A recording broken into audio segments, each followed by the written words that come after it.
Hello, you're on Behind the Photo. They died in silence, but the photographs did not. Subscribe and leave a comment. The voices of the dead deserve to be heard. There are places in the mountains of Virginia where the roads do not go anymore. Not because the roads were never built. They were. Wagon tracks and mule paths that connected the settlements in the hollows to the wider world. Narrow enough that two wagons could not pass. Rough enough that a trip of 5 miles took the better part of a morning. These roads were built because people needed them, and they were maintained because people used them, and they disappeared because, at some point, the people who used them stopped. Not moved away. Stopped. Devil's Fork was one of those places. It sat in a narrow valley in the western part of what is now Buchanan County, Virginia, where a creek called Devil's Fork Branch ran down from the ridges and joined a larger creek that eventually fed the Lavisa Fork of the Big Sandy River. In 1908, it was a community of approximately 14 families. Miners, subsistence farmers, people who had been in the hollows for 2 or 3 generations and who had built their lives around the particular rhythms of that particular valley. They were not wealthy. They were not connected to the larger world in any meaningful way beyond the occasional visit from a circuit preacher or a county tax assessor. They were, in the language of the era, mountain people, self-sufficient, insular, and deeply skeptical of anything that arrived from outside the hollow. In September of 1908, something arrived from outside the hollow. It was a schoolhouse. The Buchanan County Board of Education had, in the years following the turn of the century, been engaged in a campaign to establish public schoolhouses in the remote communities of the county that had, until that point, been entirely without formal education. The campaign was driven partly by state mandate and partly by the particular enthusiasm of the county superintendent of schools, a man named Franklin Hatch, age 53, who believed, with the earnest conviction of a man who had been educated at the University of Virginia and who had not spent enough time in the hollows to understand what that education was worth there, that the children of the mountain communities deserved the same educational opportunities as the children of the county seat. Hatch arranged for the construction of a small schoolhouse at Devil's Fork in the summer of 1908. The building was simple. A single room, approximately 30 feet by 20 feet, with a door, 4 windows, a wood stove, a chalkboard, and enough benches to seat 25 children. It was built on a flat piece of ground about a 1/4 mile up the slope from the valley floor, at the end of a path that branched off the main wagon track and climbed through a stand of hemlock and oak to a clearing that had been cut from the forest for the purpose. He hired a teacher, a woman named Clara Mott, age 24, who had graduated from the State Female Normal School in Farmville the previous spring, and who had accepted the Devil's Fork appointment because it was the only position available to a new graduate with no connections and no experience.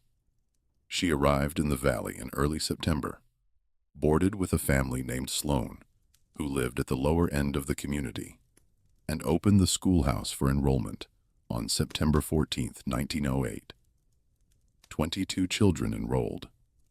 Their names were written in the register, the standard enrollment book provided by the County Board of Education, with columns for name, age, parent or guardian, and date of enrollment.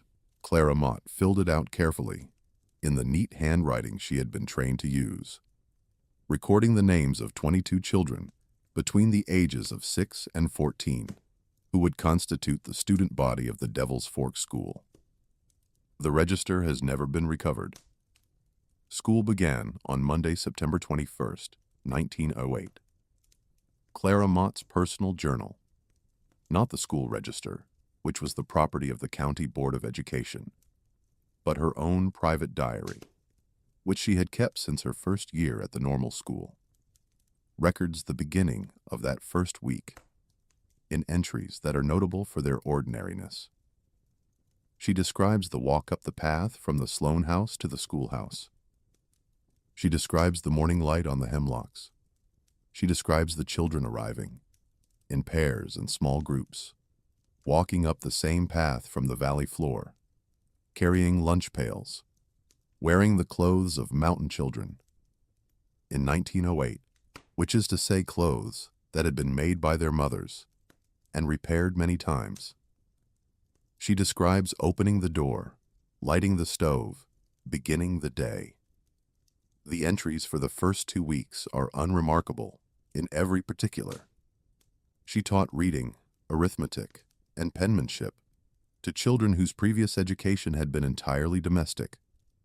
Some of them could read, taught by parents or grandparents, and some could not. She notes the names of individual children with the particular attention of a young teacher, learning her students for the first time. She writes about a boy named Harlan Sloan, age 12, who could already read better than most adults she had met in Farmville. She writes about a girl named Della Webb, age 8, who had never held a pencil and who gripped it like a knife on the first day and like a pencil by the end of the first week. She writes about the children with the careful affection of a person who has chosen a profession because she believes in it. The first unusual entry appears on October 2nd, 1908, 11 days after school began. She wrote, "Something I have noticed and want to record. Every morning, the children arrive at the schoolhouse between 8 and 8:30, walking up the path from the valley. Every afternoon, I dismiss them at 3 o'clock. They walk out the door and down the path toward the valley. I stand at the door and watch them go, as I do every day. Today I notice something that I think I have been noticing, without noticing it, if that makes sense. The children walk down the path and around the bend where the hemlocks close in, and the path drops out of sight of the schoolhouse. And after they round the bend, I do not hear them anymore. Not their voices, not their footsteps, nothing. Children do not go silent when they round a bend.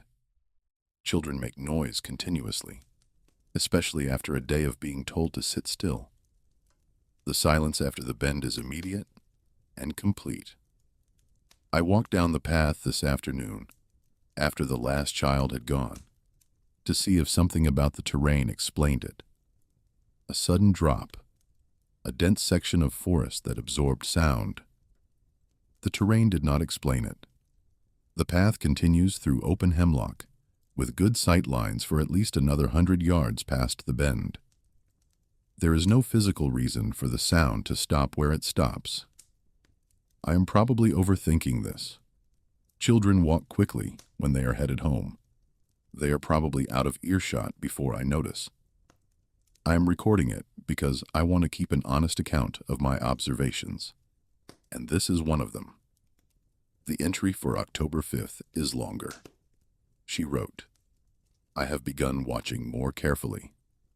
This morning, as on every morning, the children arrived between 8 and 8:30, coming up the path from the valley in their usual groups. I counted them as they entered. 22, as always, all present. They took their seats. The day proceeded normally. At 3 o'clock, I dismissed them. They filed out the door in the usual order. The older children first, then the younger ones, then Della Webb, who was always last, because she likes to help me clean the chalkboard. They walked down the path. I watched them. They rounded the bend. The sound stopped.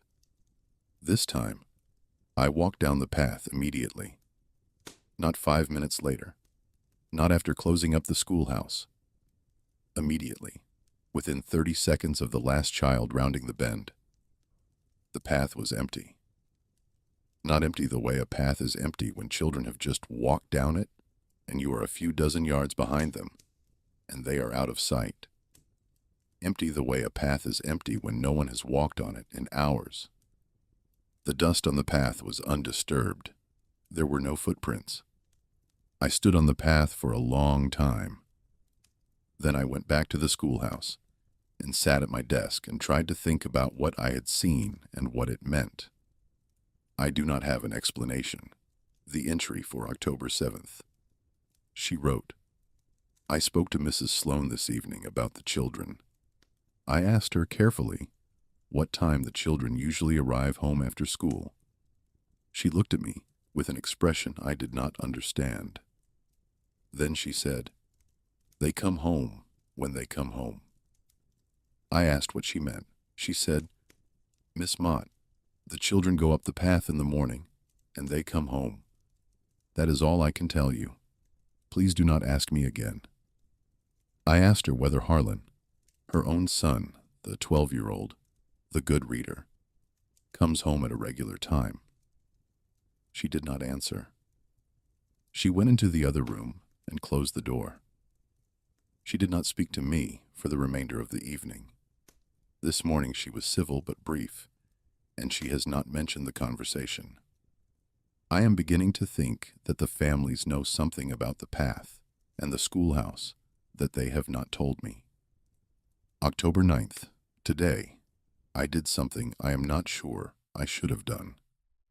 At 3 o'clock, instead of dismissing the children, I told them we would have an extra lesson. I kept them in the schoolhouse until 4 o'clock, 1 hour past the normal dismissal. I wanted to see whether anything changed about the path, about the valley, about the quality of the afternoon, if the children were kept past their usual time. Nothing changed that I could observe. The path looked the same at 4 as it did at 3. The light was the same. The hemlocks were the same. I dismissed them at 4. They walked out the door, down the path, around the bend. The silence closed in immediately, as before. I ran this time. I ran down the path to the bend and around it. Empty. No footprints, no disturbance, as though no one had walked that path in days. I went back to the schoolhouse and stood in the doorway and looked at the 22 desks and the 22 slates and the 22 sets of lunch pails that the children had left behind. Because the children always leave their lunch pails at the schoolhouse, I realize now, and always have, since the first day, and I have never seen a child carry a lunch pail back down the path. I looked at the lunch pails. They were empty. The children eat their lunches during the noon break, but the pails themselves remain in the schoolhouse. 22 pails. None of them have ever gone home. Because the children, whatever is happening to them between the bend in the path and the valley floor, do not take anything with them when they go. October 12th. I went to see Superintendent Hatch in the county seat today.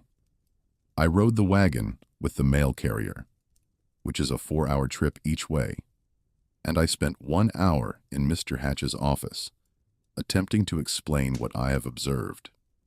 He listened with the patience of a man who manages 27 schools and who has learned to hear out every teacher's complaint before deciding which ones require action.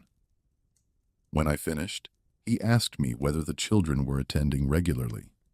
I said yes. 22 children, every morning, without exception. He asked whether the children were learning. I said yes. They were attentive. They were progressing. They were doing everything that children in a school are supposed to do. He asked whether any parent had complained. I said no. He said, "Then I am not sure what the problem is, Miss Mott." I said the problem was that the children disappeared between the schoolhouse and the valley floor every afternoon, and that no one in the community would discuss it with me. He looked at me for a long time. He said, "Miss Mott, I have been superintendent of schools in Buchanan County for 11 years. I have learned in those 11 years that the mountain communities operate according to customs and understandings that people from the county seat are not always equipped to interpret. I would advise you to continue teaching, to continue maintaining your register, and to avoid asking questions that the community has indicated it does not wish to answer. I asked him whether he was telling me to ignore what I had seen. He said, "I am telling you to teach." I rode back to Devil's Fork the following morning. I arrived at the Sloan house in the late afternoon. Mrs. Sloan had supper ready. She did not ask where I had been. Harlan was at the table. He looked at me the way he always does. Quiet, attentive, intelligent. He said good evening. He ate his supper. He went to bed. He was at the schoolhouse the following morning at 8:15, as always, walking up the path from the valley, as always. October 14th. I have been counting. Since the school opened on September 21st, there have been 17 school days. On each of those 17 days, 22 children have walked up the path to the schoolhouse in the morning. On each of those 17 days, 22 children have walked down the path from the schoolhouse in the afternoon. On each of those 17 days, the children have rounded the bend in the path and have ceased to exist, as far as my senses can determine, within seconds of passing out of my line of sight. 17 days, 22 children, 374 individual trips down that path, every single one of which has ended the same way. In silence, in the absence of footprints, in the immediate and total disappearance of 22 human beings from a forest path in broad daylight. And every morning, they come back. I have examined them carefully. I have looked at their faces, their hands, their clothing. They are the same children. They are not substitutes. They are not copies. They are not something else wearing the shape of children. They are Harlan Sloan and Della Webb and the Combs twins and all the others. And they are exactly who they appear to be. And they learn their lessons and eat their lunches and speak to me with the ordinary voices of ordinary children. And at 3 o'clock, they walk out the door and down the path and cease to exist. I do not know what is happening. I do not know whether I should keep teaching. I do not know whether stopping would change anything. October 19th. I have noticed something else. The children do not discuss their homes. In 3 weeks of teaching, not one child has mentioned a parent, a sibling, a pet, a meal eaten at home, a chore completed, a game played in the yard, any of the thousands of small domestic details that children normally bring to school the way they bring their coats and their colds. They speak about the schoolhouse. They speak about their lessons. They speak about each other in the context of the schoolhouse. They do not speak about anything that happens off the path. I asked Della Webb today what she had for supper last night. She looked at me with an expression that I can only describe as patient. The patience of a child who has been asked a question that does not apply to her and is waiting for the teacher to realize this. She did not answer. I asked Harlan Sloan the same question. He said, "I don't remember." I asked him what he did after school yesterday, what he did after he walked down the path and rounded the bend. He looked at me, the way his mother had looked at me when I asked her the same kind of question. And he said, with the same finality, "I went home." He did not say what happened when he got there. He did not describe the walk. He did not mention the path, or the bend, or the hemlocks, or any of the physical details of the journey between the schoolhouse and the valley floor. He went home. That was all he could or would say. October 16th. I tried something different today. Instead of watching the children leave, I walked down the path ahead of them. At 2:45, 15 minutes before dismissal, I left the schoolhouse, walked down the path, passed the bend, and positioned myself approximately 200 yards below the bend, in a section of the path where I had a clear line of sight back up the slope. I stood there and waited. At 3 o'clock, I heard the schoolhouse door open. I heard the children's voices. I heard their footsteps on the path. The sounds grew louder as they approached the bend. I could hear Harlan's voice giving instructions to the younger ones. I could hear the Combs twins arguing about something, as they always did. The sounds reached the bend. I braced myself, because I was about to see the children come around the bend from below, from a vantage point I had never had before. The sounds stopped. Not faded. Stopped. As though someone had placed a hand over the mouth of the world and held it there. I stood on the path and looked up the slope toward the bend. No one appeared. I waited for 5 minutes, 10 minutes, 20 minutes. No one came around the bend. The path above me was empty. The path below me was empty. I was alone on the mountain in the late afternoon light, and 22 children had walked toward me from the schoolhouse and had ceased to exist at the bend, 30 seconds before they would have been visible to me. I walked back up to the schoolhouse. It was empty. The slates were on the desks. The lunch pails were in their row. The stove was cooling down. 22 children had been in that room 40 minutes earlier. They had been talking and breathing and writing on their slates and being children in the ordinary way that children are children. And now they were gone. And there was nothing between the schoolhouse and the valley that could account for where they had gone. I sat at my desk for a long time. I thought about going to the sheriff. I thought about what I would say to the sheriff. I thought about a 24-year-old woman from Farmville telling a mountain sheriff that 22 children disappear from a forest path every afternoon at 3 o'clock and reappear every morning at 8, and that no one in the community will discuss it. I did not go to the sheriff. October 18th, I spoke with Elijah Combs today, the father of the Combs twins, a man of about 45 who works the mine on the Eastern Ridge. He is not a sociable man, but he is more direct than most of the people in the community, and I thought he might give me a straighter answer than Mrs. Sloan had. I asked him about the path. I asked him about the children. He was quiet for a long time. He looked at the ground. He looked at the sky. He looked at me.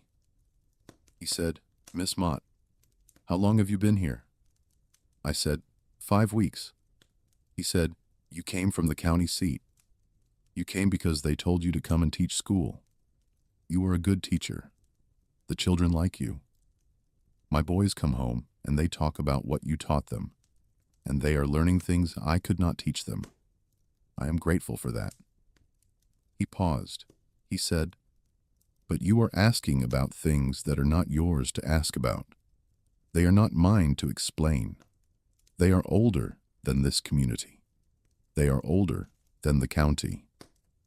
The agreement was made before any of us were born, and we keep it because that is what was agreed, and because the alternative, the thing that would happen if we broke the agreement, was described to our grandparents in terms that our grandparents found convincing enough to keep the agreement without further discussion. I asked what the agreement was. He said, "The children go up the path. The children come home.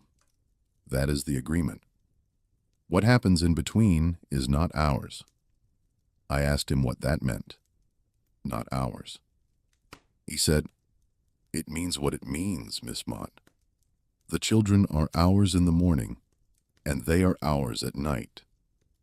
During the day, they are somewhere else. The schoolhouse is something you built on the path. You built it in the middle of the journey. The children stop there because there is a building there, and a teacher in it, and they are children, and they do what they are told. But the schoolhouse is not the destination. The schoolhouse is not what the path is for. He would not say anything more. He picked up his tools and walked toward the mine road. I stood in the yard for a long time after he left. The path is not for the schoolhouse. The schoolhouse was built on a path that already existed, that already had a purpose, that was already being used by the children every day. Not to go to school, but to go somewhere else. Somewhere that existed before the schoolhouse was built, before the community was settled, before the agreement, whatever the agreement was made. The schoolhouse is an interruption in a much older journey, and the children stop there because they are children, and they do what adults tell them to do. But at 3 o'clock, when the teacher opens the door and says they may go, they resume the journey that was always the point. October 23rd. This is the last entry I will write in this journal before I leave Devil's Fork. I have decided to leave. I have written my resignation to Superintendent Hatch and will deliver it when I reach the county seat. I want to record what happened today because I believe it is important and because I do not think anyone else will record it. This morning, I arrived at the schoolhouse before the children, as always. I opened the door. I lit the stove. I set out the slates. I stood at the door and waited for the children to come up the path. At 8 o'clock, I heard them. The sound of children walking, feet on packed earth, the rustle of clothing, the particular quality of movement that a group of children produces. The sound came up the path from below, growing louder as it approached. I could hear individual voices, not words, but the murmur of children talking to each other, in the way children talk when they are walking together and are not being supervised. They rounded the bend. I saw them, 22 children, in their usual groups, walking up the path toward the schoolhouse. Harlan Sloan in front, Della Webb somewhere in the middle, the Combs twins at the back. They were walking up the path, and behind them, below them on the path, in the section between the bend and the point where the path dropped out of sight toward the valley, there was nothing. I do not mean there were no more children. I mean there was nothing. The path below, the last child in the line, below the Combs twins, who were always last, ended. Not in forest, not in darkness, in nothing. As though the path itself ceased to exist at the point where the last child's feet had most recently touched it. And what was below that point was not ground or trees or air, but an absence that my eyes could not process, and that my mind, even now, cannot describe in any terms that would make sense to a person who had not seen it. The children walked up the path and into the schoolhouse and sat at their desks. I closed the door. I taught the day's lessons. I dismissed them at 3. They walked down the path. They rounded the bend. Silence. I did not follow them. I packed my bag. I walked to the Sloan house. I told Mrs. Sloan I was leaving. She nodded. She did not ask why. She said, "I think that is probably best." I asked her, one final time, "What happens to the children when they round the bend?"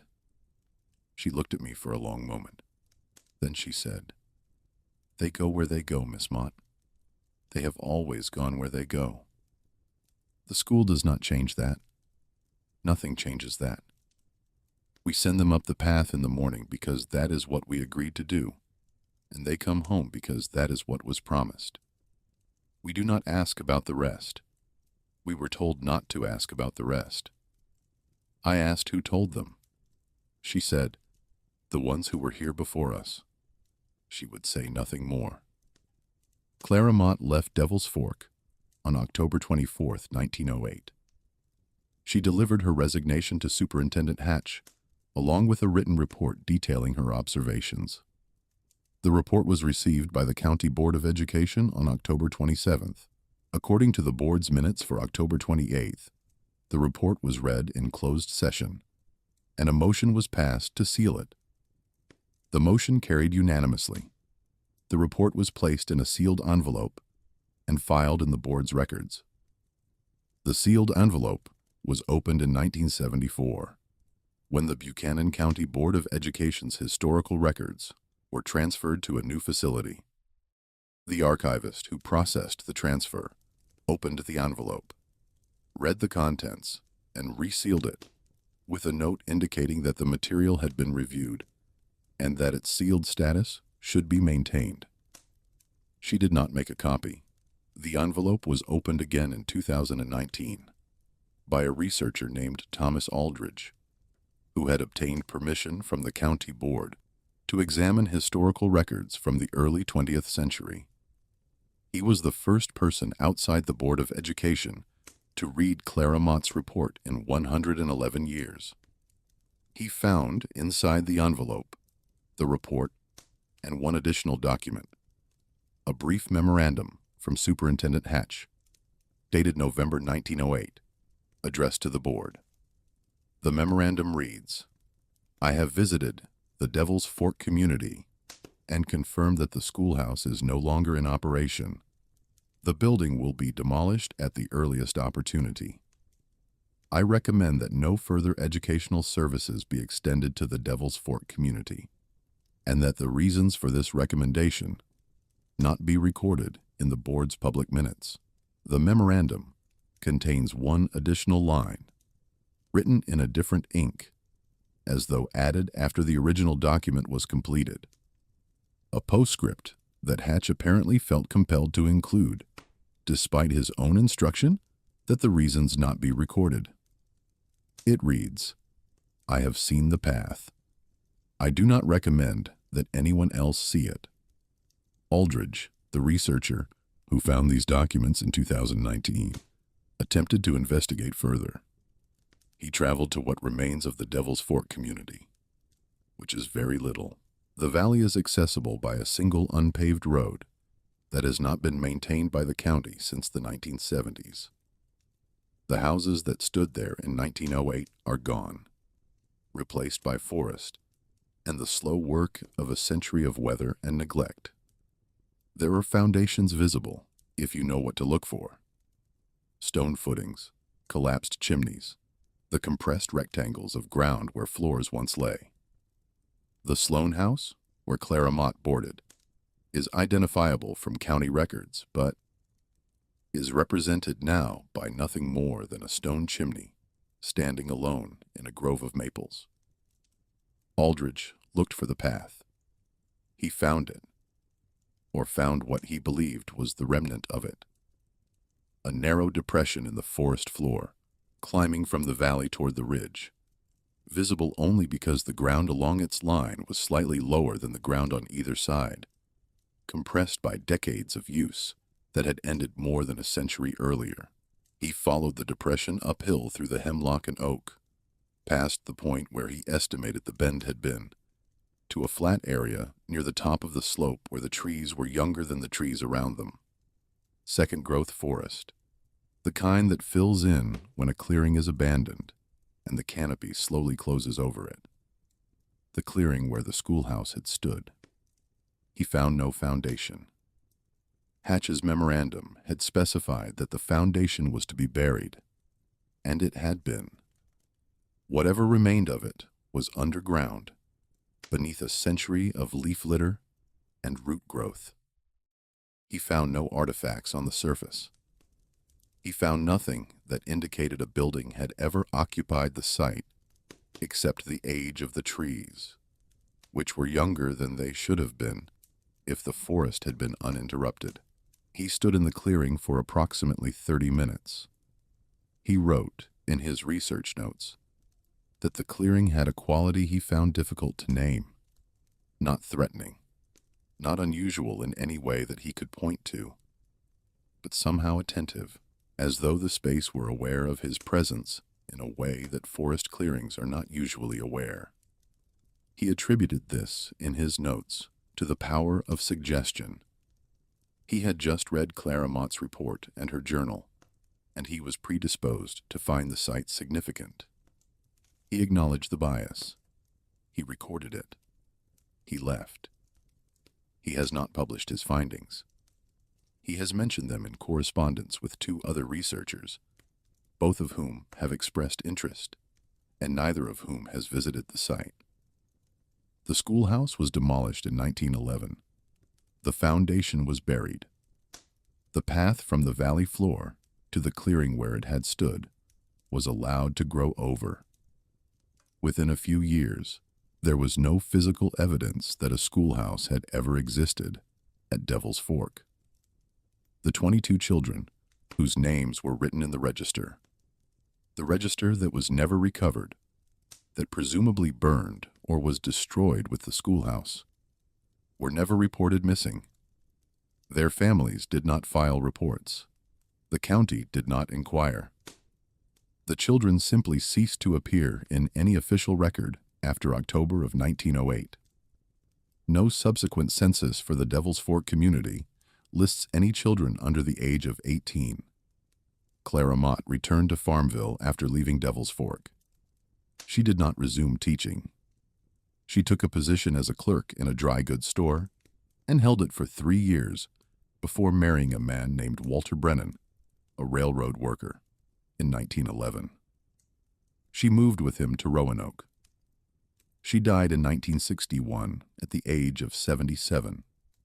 Her personal journal, the diary she had kept since her first year at the normal school, was found among her effects by her daughter, who donated it, along with other family papers, to the Virginia Historical Society in 1963. The entries for September and October of 1908 are there, in the neat handwriting of a 24-year-old woman who went to a schoolhouse in a hollow and found 22 children walking up a path from nowhere every morning and returning to nowhere every afternoon. The daughter, when she donated the journal, told the archivist that her mother had never spoken about Devil's Fork. Not once, in 53 years. She had mentioned the normal school. She had mentioned Farmville. She had mentioned the dry goods store. She had never mentioned the hollow, the schoolhouse, the path, or the 22 children whose names she had written in a register that no longer exists. The path to the clearing where the schoolhouse stood is gone. The clearing itself has been reclaimed by the forest. The hemlock and oak have grown back over the ground, where 22 children sat at 22 desks and learned their letters and ate their lunches and walked down a path every afternoon into something that their teacher could not follow and that their families would not name. Mrs. Sloane said, "They go where they go. They have always gone where they go." She said, "We were told not to ask about the rest."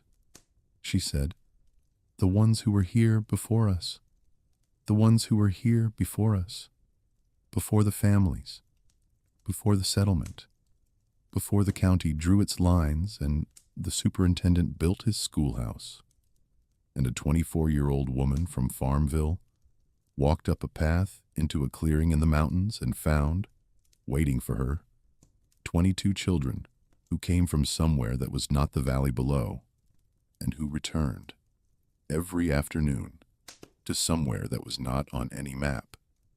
The path is gone. The schoolhouse is gone. The register is gone. The children were never reported missing because the families understood, had always understood, had been told by the ones who were here before them, that the children were not missing. They were where they had always been.